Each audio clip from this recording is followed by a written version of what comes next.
مرد پر جو عورت کے حقوق ہیں، نبی علیہ السلام نے ارشاد فرمایا کہ جو شخص اپنی زوجہ کے حقوق پورے نہیں کرتا، رزق ہونے کے باوجود بھی اس کا خیال نہیں کرتا، اس کی جائز ضروریات نہیں پوری کرتا، اس کے ساتھ بدتمیزی کرتا ہے، بد اخلاقی کرتا ہے، ظلم کرتا ہے، تو نبی علیہ السلام نے ارشاد فرمایا اللہ تعالیٰ فرشتوں کی ڈپٹی لگا دیتا ہے کہ اس کے گھر سے برکتیں اٹھا لو، اس کے گھر سے رحمتیں اٹھا لو اور تنگ دستی اس شخص کا مقدر بنا دو، کیونکہ اس نے اپنی زوجہ کو پریشان کیا، اس کو تنگ کیا، اس لیے اس کے گھر سے برکتیں اٹھ جاتی ہیں۔ اور نبی علیہ السلام نے پھر ارشاد فرمایا کہ سب سے بہترین ہے وہ شخص جو اپنی بیوی کے لیے بہتر ہے، جسے دیکھ کر اس کی زوجہ خوش ہو جائے تو سب سے بہترین ہے وہ شخص۔ اور پھر فرمایا نبی علیہ السلام نے ارشاد فرمایا کہ جو شخص اس حال میں فوت ہوا کہ اس کی زوجہ اس پر راضی تھی، اس نے اس کے حقوق ادا کیے، جو اس کا حق تھا وہ ادا کیا، اس کا خیال کیا، اس کے کپڑے لتے کا بندوبست کیا، تو نبی علیہ السلام نے ارشاد فرمایا کل قیامت والے دن وہ اس حال میں اٹھے گا کہ اس کا چہرہ 14ویں رات کے چاند کی طرح چمکتا ہوگا۔ تو جہاں ایک واقعہ بیان کرتے ہیں کہ ایک عورت کسی آفس میں گئی کام کے لیے، تو جا کر کہتی ہے کہ مجھے کام چاہیے، تو اس آفس والوں نے پوچھا کہ آپ کام کیوں کرنا چاہتی ہیں؟ اس نے جواب دیا کہ میں اپنا گھر بنانا چاہتی ہوں۔ تو انہوں نے پوچھا کیا تم شادی شدہ نہیں؟ اس عورت نے کہا ہاں بالکل میں شادی شدہ ہوں، لیکن پھر بھی میں اپنا گھر بنانا چاہتی ہوں۔ تو پوچھا کس لیے؟ تو اس نے جو جواب دیا اس سے دل کو تکلیف پہنچی۔ اس نے یہ جواب دیا کہ میں شادی شدہ ہوں اور میرے بچے ہیں، لیکن میرا شوہر جب بھی بولتا ہے تو وہ کہتا ہے کہ یہ گھر تیرے باپ کا نہیں، یہ گھر میرا ہے، تو اس لیے دل کو تکلیف پہنچتی ہے۔ جب ماں باپ کے گھر جاتے ہیں تو وہ کہتے ہیں کہ یہ گھر تمہارا نہیں، تمہارا گھر وہ ہے جو تمہارے شوہر کا ہے، اور شوہر کہتا ہے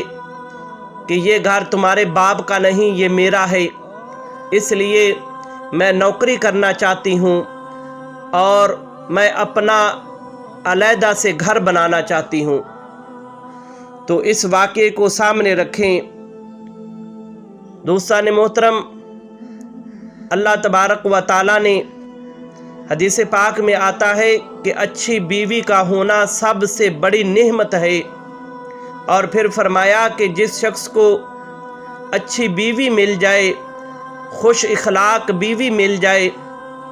تو اس انسان کی دنیا ہی جنت بن جاتی ہے۔ اور جو لوگ بلا وجہ اپنی بیویوں کو پریشان کرتے ہیں، تو آقا کریم صلی اللہ علیہ وآلہ وسلم نے ان کے متعلق فرمایا کہ ان کے گھر سے اللہ تبارک و تعالیٰ برکت کو اٹھا لیتا ہے اور اس گھر میں اللہ تنگ دستی مسلط فرما دیتا ہے۔ دوستو، عورت کو اللہ تبارک و تعالیٰ نے انسان کے سکون کے لیے پیدا فرمایا۔ جس طرح مردوں کے حقوق ہیں اسی طرح عورتوں کے بھی حقوق ہیں۔ عورتوں کے یہ حقوق ہیں، سب سے پہلے اس کا جو حق مہر ہے وہ ادا کیا جائے،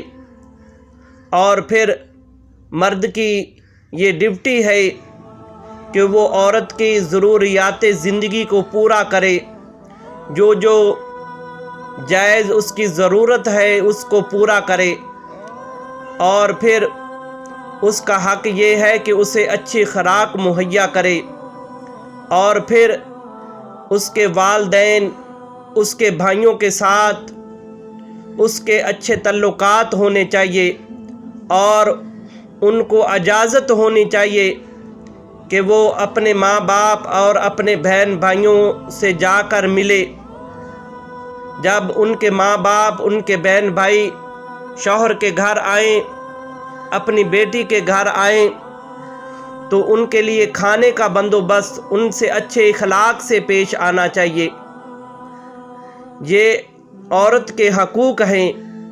جو بیان کیے گئے۔ آپ دیکھیں کہ ایک عورت جو صرف کلمے کے نام پر، نبی علیہ السلام کی سنت کے نام پر مرد کے ساتھ اس کا نکاح ہو گیا، اور وہ اپنا سب کچھ چھوڑ کر آپ کے ساتھ آ گئی۔ اس نے اپنا ماں باپ چھوڑ دیا، اپنا بہن بھائی چھوڑ دیے، اپنے رشتہ دار، اپنی سہیلیاں سب چھوڑ کر وہ آپ کے ساتھ آ گئی، اور سنت رسول کے مطابق اس نے اپنی ہر چیز مرد کے اوپر قربان کر دی، اپنا جسم مرد کے حوالے کر دیا۔ اور مرد کو چاہیے کہ جو اپنے بہن بھائی، اپنے ماں باپ سب کو چھوڑ چھاڑ کر وہ آپ کے ساتھ آ گئی ہے، آپ کے ساتھ نکاح کیا ہے، اور اپنی ہر چیز مرد پر قربان کر دی ہے، اپنا جسم مرد کے حوالے کر دیا ہے، پھر جو اس کے حقوق ہے وہ بھی ادا کرنے چاہیے، اور عورت کے ساتھ نرمی سے پیش آنا چاہیے۔ آقا کریم صلی اللہ علیہ وآلہ وسلم نے ارشاد فرمایا، بہترین ہے وہ شخص جو اپنی عورتوں کے لیے بہتر ہے، جو اپنی زوجہ کے لیے بہتر ہے۔ آقا کریم صلی اللہ علیہ وآلہ وسلم نے یہ ہمیں درس دیا ہے۔ آقا کریم صلی اللہ علیہ وآلہ وسلم کی 11 زوجہ تھی، 11 بیویوں تھی، تو آقا کریم صلی اللہ علیہ وآلہ وسلم ان تمام کے حقوق پورے کرتے تھے، اور اپنی امت کو بھی درس دیا کہ عورت کمزور ہے، اس کے اوپر ظلم نہ کرو۔ عورت کو اللہ تبارک و تعالیٰ نے کمزور پیدا کیا ہے، اور مرد کے اس کو محتاط کیا ہے، اس کے اوپر ظلم نہ کرو، بلکہ اس کے ساتھ پیار اور محبت سے رہو۔ جب تم گھر میں اس کے ساتھ پیار اور محبت سے رہو گے تو تمہارا گھر بھی جنت بن جائے گا۔ جس طرح عورت اپنا سب کچھ چھوڑ چھاڑ کر تمہارے ساتھ آ گئی اور تمہاری تمام ضروریات کو وہ پورا کر رہی ہے، تمہارے لیے کھانا، تمہارے کپڑے دھونا، گھر کی صفائی کرنا، برتن صاف کرنا، یہ سب کچھ وہ تیرے لیے کر رہی ہے۔ ایک بزرگ فرماتے ہیں کہ سب سے جو سستا مزدور ہے وہ بیوی ہے۔ آپ دیکھیں کہ مزدور ایک دن کی اجرت جو ہے وہ 8 یا 10 گھنٹے ڈیوٹی کرنے کے بعد وہ آپ سے لیتا ہے، لیکن آپ نے جو اسے کام بتانا ہے اس نے وہی کرنا ہے۔ لیکن عورت آپ کو 24 گھنٹے مہیا ہے، آپ اس سے ہر کام کروا رہے ہیں، آپ اس سے اپنے گھر کی تمام ضروریات وہ آپ کی پوری کر رہی ہے، اور پھر وہ آپ کے بچوں کی پرورش کر رہی ہے۔ اس بات کا بھی آپ خیال کریں کہ وہ آپ کے بچوں کی پرورش کر رہی ہے، وہ آپ کے گھر کا خیال کر رہی ہیں، اور وہ آپ کے ماں باپ کا خیال کر رہی ہیں۔ یہ دیکھیں کتنی بڑی بات ہے کہ وہ آپ کے ماں باپ کا بھی خیال کرتی ہے، وہ آپ کا خیال کرتی ہیں۔ تو اس لیے اپنے گھر میں اپنی عورت کے ساتھ اپنا رویہ نرم رکھیں، اور فرمایا کہ جب بھی شوہر باہر جائے، کام سے واپس آئے تو اپنی عورت کے لیے تحفہ لے کر آئے، اس سے اس کے دل میں محبت زیادہ پیدا ہوتی ہے۔ اور میرے آقا کریم صلی اللہ علیہ وآلہ وسلم کی سنت مبارکہ ہے، میرے آقا کریم صلی اللہ علیہ وآلہ وسلم جب بھی گھر آتے کوئی تحفہ لے کر آتے، اور میرے آقا کریم اکثر اوقات حضرت اماں عائشہ الصدیقہ رضی اللہ تعالی عنہا اور حضرت سیدہ خدیجہ الکبریٰ رضی اللہ تعالی عنہا ان کے ساتھ میرے آقا کریم گھر کے کام کرواتے تھے۔ یہ میرے آقا کریم صلی اللہ علیہ وآلہ وسلم کی سنت مبارکہ ہے۔ تو ہمیں درس بھی یہی دیا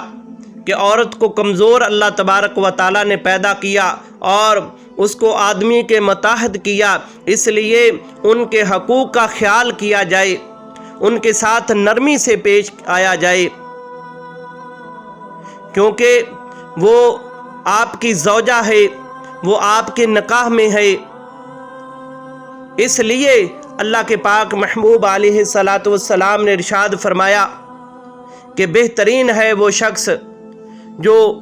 اپنی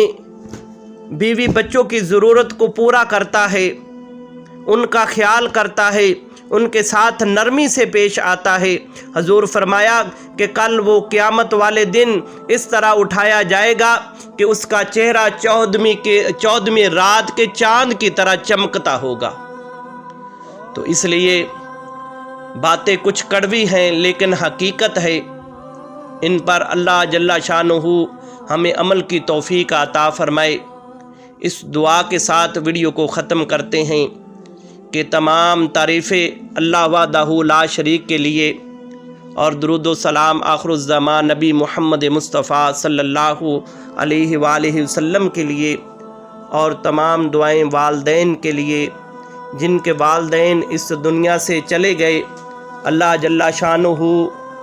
ان کی مغفرت فرمائے، اللہ تبارک و تعالیٰ ان کے درجات کی بلندی عطا فرمائے، اور جن کے والدین زندہ ہیں اللہ جل شانہ انہیں عمر خضری عطا فرمائے، آمین ثم آمین۔